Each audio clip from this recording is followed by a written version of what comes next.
Gary the goat lives high on a colorful mountain where the wind whistles and the rocks glow at sunset. One day, Gary discovers that his gentle humming makes the mountain come alive.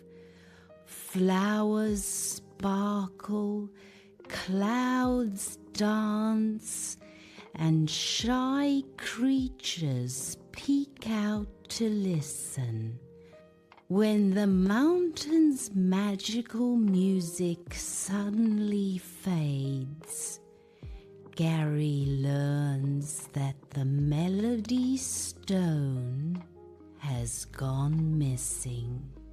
With help from singing birds, glowing fireflies, and a friendly mountain spirit, Gary begins a brave quest through echoing caves and hidden paths.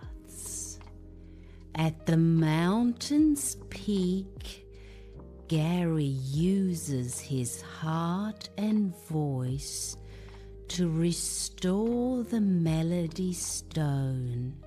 The mountain sings again, brighter than ever, and Gary becomes the goat who saved the music of the world.